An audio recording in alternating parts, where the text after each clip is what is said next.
निर्माणमा अथवा राष्ट्रिय उसमा चाहिँ उहाँ हैन स्थानीय लेभलमा विकास निर्माणमा हो, नीति निर्माणमा होइन भन्ने कुराहरू गरेका छन् के।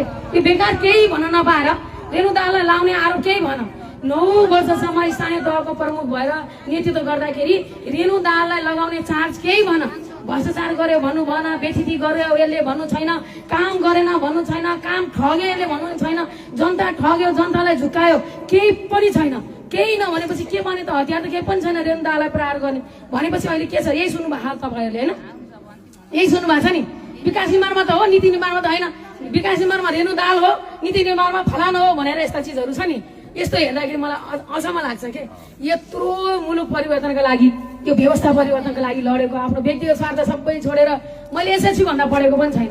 एसएससी भन्दा पढेको छैन भने पढेन किन पढेन? मेरो कारणले नपढे होइन नि, देशको कारणले, देशको व्यवस्था परिवर्तनका लागि, जनताको अधिकारका लागि, राष्ट्रका लागि योगदान कर्तव्य ठानेर अगाडि बढ्दाखेरि पढ्न नपाएको मलाई गुनासो पनि छैन। तर व्यवस्था परिवर्तन गरेर आइयो, व्यवस्था परिवर्तन गरियो, संघीय लोकतान्त्रिक गणतन्त्र स्थापना गरियो, त्यो मार्फतबाट हामीले संविधान सभाको निर्वाचन गरियो।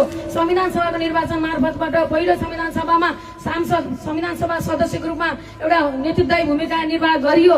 त्यसपछि गाउँ गाउँमा जनताका अभिमतहरू जनमत सङ्कलन गर्नका लागि गाउँका दूर दराजमा हिँडियो, जनमत लियो, जनताको कस्तो संविधान बनाउने हो, जनताले खोजेको संविधान के हो, कस्तो हो, के विषयवस्तुहरू राख्ने हो। किनकि त्यो त संविधान भनेको त नेपालको कानुनको पनि मूल कानुन हो नि त।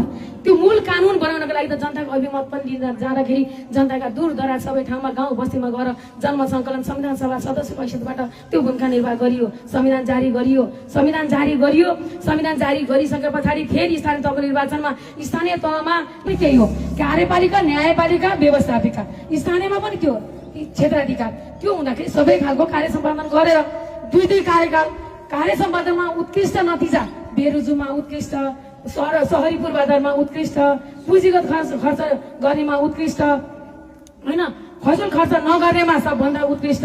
एउटा गाउँपालिकाले गर्ने खर्च भन्दा पनि कम खर्च हाम्रो महानगरपालिकाको फसल खर्च के अतिरिक्त खर्चहरू हुन्छ नि, भइभरि आउने खर्चहरू, अनावश्यक खर्चहरू एउटा गाउँपालिकाले गर्ने भन्दा पनि कम खर्च भरतपुरको भनेर मैले भने होइन के, मलेपको नतिजाले भनेको कुराहरू हो।